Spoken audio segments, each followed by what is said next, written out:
Today I want to talk about melasma and what are solutions to it. So first I want to explain what melasma really is and how it differs from what normal pigmentation is.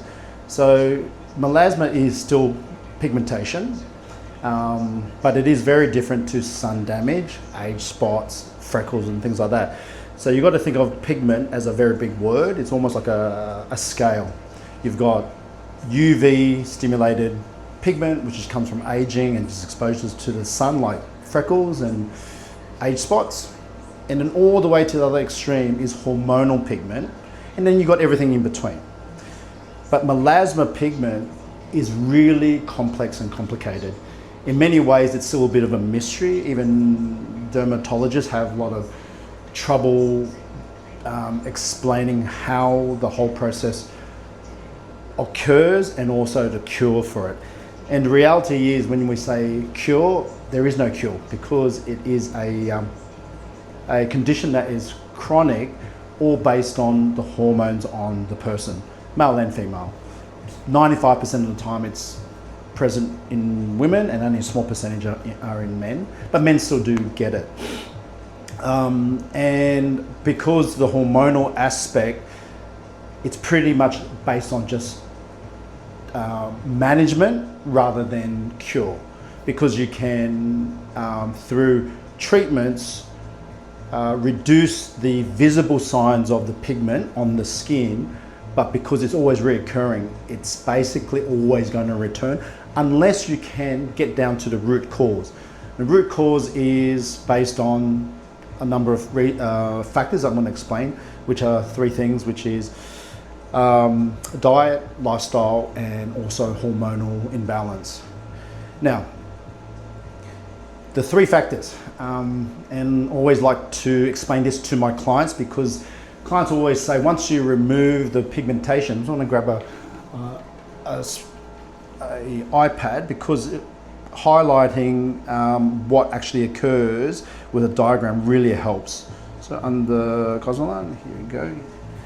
So I always explain the three contributing factors to my clients, so then they can take responsibility themselves on how to help their condition, because the treatments that are available, and there are some very good management tools, which is, I'm going to explain them, name them now. Cosmoline first, then follow up with a picosecond laser, like a pico wave.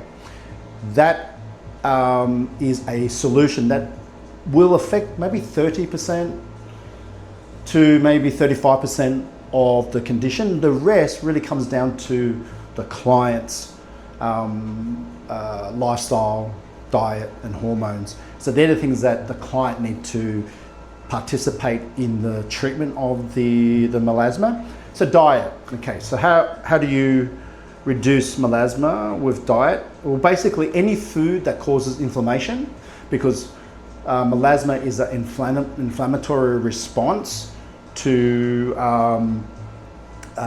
the pigment, so UV being present. And this is really focused on darker skinned people, by the way, because majority of the time lighter skin individuals, the melasma is a little bit easier to treat, and their options are a little bit more like there's more treatment options for lighter skin people. But my clients that normally come in here, they're the really problematic ones, which are darker skin types, meaning Asian skin types to Indian skin types to African, so 4, 5, and 6.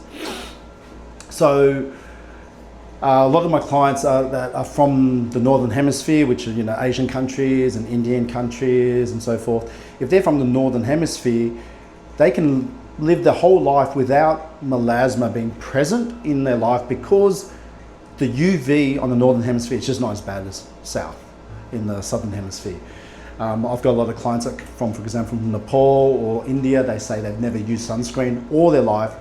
Then they come to Australia within 6 months and they don't use the sunscreen. All of a sudden melasma is present. So that is a recurring theme that I do see on darker skin types. So again, go back to the diet, reducing inflammatory foods. And what are inflammatory foods are like sugar, gluten, and dairy.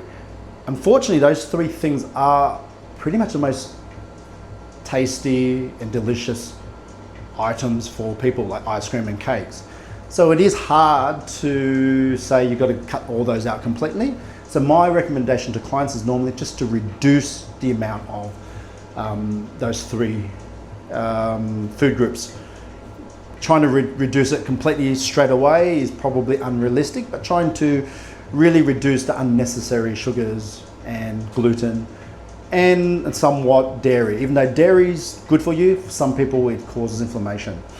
And the other food item is normally chili as well, because that creates inflammation and heat in your body. Again, for some cultures, it's really hard because I've got a lot of Malaysian clients or Nepalese and Indian clients. That chili is part of their life, so that is a really big ask for them to remove that. I've actually had clients that I've done all these treatments for, and their melasma is still always present. And when I go into depth with them about their diet, they tell me that they eat chili every day. And when I got them to reduce the chili, all of a sudden their melasma was more under control. So they're really big factors. Now, talking about heat then moves into the lifestyle side of it. So lifestyle can contribute, meaning if you do activities that heat your body up. Really obvious ones are like saunas, hot showers, drinking super hot coffees, hot soups. Things like that which heat up your body will also cause inflammation. And that will also then trigger melasma. So reducing those activities, like if you're going to do sauna, my wife loves sauna. She does sauna now, but she'll do a cold plunge instead, straight afterwards. She used to love super hot showers, and if she does have a hot shower, she'll then do the last 10, 20 seconds on cold. She had to give up Bikram yoga and she moved into Pilates. Even doing a really strenuous exercise where you really flushed, that's going to help encourage melasma. So carry a wet towel or a spray bottle. That will help reduce the heat in your body. And the last one is hormonal imbalances. That one comes down to the individual seeking some expert advice with their endocrinologist, get a referral from your GP to talk about hormonal replacement therapy, because melasma normally really presents itself in three milestones in a woman's life. The first one is pregnancy, and that's because obvious you're making a human, so all sorts of hormones are going on. Second one is perimenopausal, so late 40s. And then the last one is actual full-blown menopause, which is a big change. And each of those times there is ability, maybe not pregnancy, but perimenopausal and full-on menopause, there may be a solution to introduce hormonal replacement therapy, HRT. And that helps balance out your hormones. And I've noticed a lot of my clients that have jumped on that has helped balance out their melasma.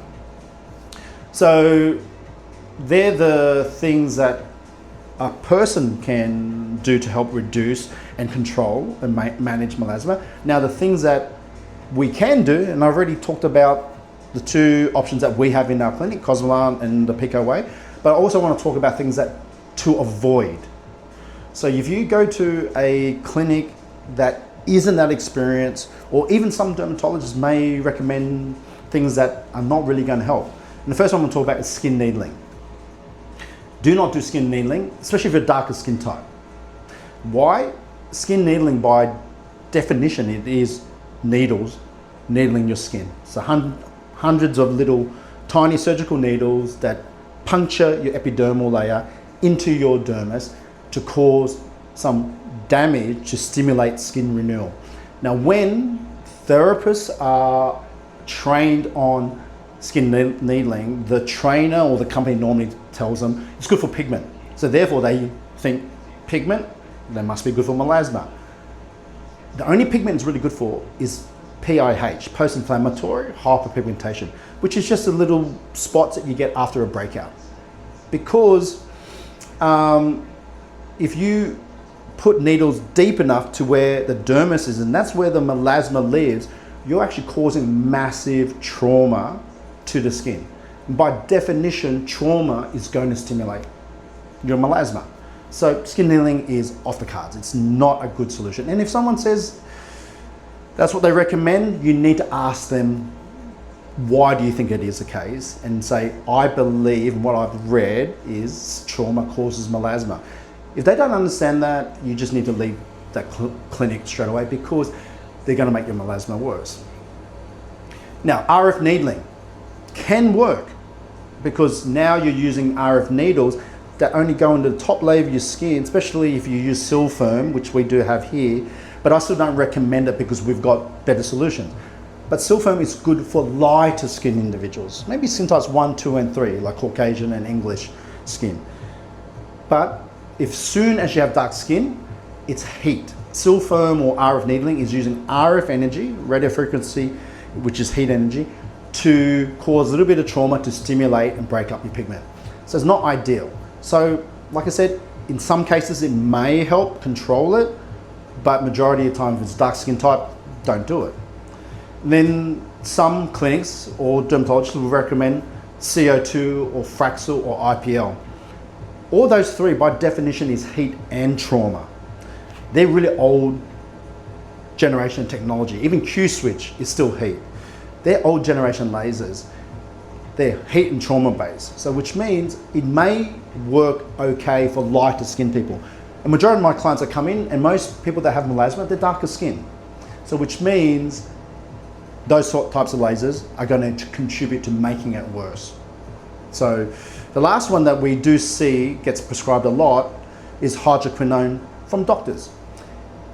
It is effective in some cases, but very short term.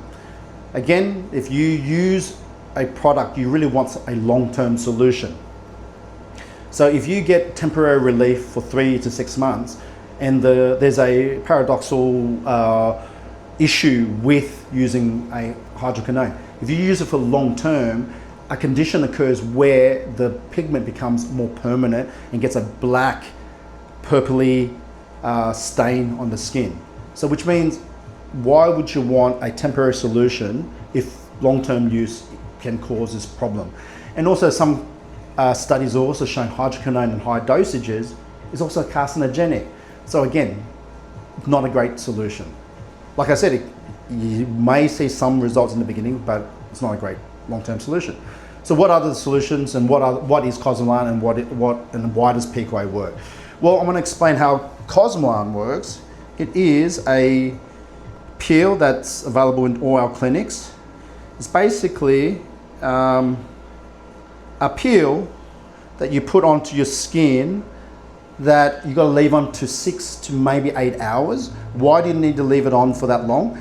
Because you need the product, the active ingredients, which is kojic acid and salicylic acid, to safely deliver the active ingredient deep down into your dermal layer, going through the epidermis and dermal layer. And what happens when you put that on? Well, I'm going to now explain to you what is really occurring when it comes to melasma. Normal pigment is on the surface. So the top layer of your epidermis, you have your freckles and sun damage. Now, Cosmelan, most lasers, some CO2 lasers, some Q-switch can remove the top part. But that's very temporary. Problem with melasma is your melanocytes are constantly producing the melanin. So it's constantly. So a proper solution to manage it is not only just to get rid of the top part of the pigment, but also to slow down this process. So all the treatments that we can do in the clinic can only help slow this down. That's why I say it's about 30 to 35% results from things that we can do, because we can only affect external factors. The other part to slow this down are those other factors which I mentioned: diet, lifestyle, and hormonal rebalancing. So that's the key part. You've got to slow this process of new pigment occurring. So what does the Cosmelan do? Well, what it does is it helps get down here, remove the top layer. But the key the most important part of Cozalan, and this is where some clinics also forget to mention this, there is Cozalan 2. That is called 2 for a reason. It is a management tool. So basically you need to use that for as long as you don't want pigment. And most people don't want pigment for the rest of their life. So therefore it means you'll need to use the product forever. So no solution is available for a client, meaning the clinic cannot stop your pigment forever. It's totally management, meaning your body's constantly trying to produce pigment because you're exposed to UV, especially in Australia. So what to expect with Cozalan. So this is a person with melasma. This is day or two after putting the mask on. While the skin's a bit red, that's because the product active ingredients have absorbed deep down into the layers. It's red because it's engaged your wound healing as well. So your skin's going to start shedding some of the top layers of your pigment, and that's why it's red, because your blood is getting to the area, to your skin. Blood feeds your fibroblast cells to create new collagen, and that's why you're red. But the thing is, third day, fourth day, it sheds off. By the 10th day, you're going to be totally healed. And by the way, when you're healing, it doesn't hurt. Just a little bit flaky, a little bit uncomfortable, a little bit tight, but you get all these products assigned to you for the 3 months. So that's pretty much just the beginning. For the first 10 days, you're totally healed. Then you use a Cozalan 2 constantly. And that's the inhibitor. That's a tyrosinase inhibitor, so it prevents new pigment forming too quickly. Then that's where the peak away can come in as a further maintenance every 3 months or so, because people always say, well, will my pigment come back? And the answer really is yes, it will, because your body's constantly making the melasma pigment. What Peak Away then can do in 3 months' time, if there's any spots that are left over, the Peak Away is really good at shattering the pigment to remove the little spots that's left behind. Why is Peak Away superior to all the other lasers? Because it's zero heat and very low trauma. That's the key part of Peak Away. It is the only laser that is safe for melasma. So, however, I would never use the Peak Away as a first go-to for melasma pigment. If it was just freckles, if it was just sun damage, perfect for that, because it's not going to reoccur too quickly. The first step is always Cozalan first, doing all the maintenance protocol with all the products, and then 3 months later, you look to use the Peak Away if there's any spots left over. And a good 50% of my clients do not need the Peak Away after the Cozalan. But Cozalan, there is limitations, meaning that every, say, 18 months to 2 years, you may need to do it again. So the good thing is it is a long-term management tool, so you've got to do that mask again. So most people that have melasma, it's probably something that's going to be with them all their life. And that's why I have to stress, melasma is pure management. Anyone that tries to claim it is you have a solution, permanent solution, they're not telling the truth. And even myself, I always say this in my videos and even to my clients, everything I've said, don't even trust what I've said, because too many people listen to someone on YouTube, TikTok, Insta, all these fake skin influencers. Don't believe what they say. Even Dr. Google jumping on, because a website can be put up with no factual checks on it. Use AI assistance. Use your chatbot, chuck in information about your condition, things that you've learned, things that I've said, and just verify it's correct on AI. That's the only true way for you to not get, one, scammed out of some money, and two, what's worse is do a treatment that makes your melasma worse.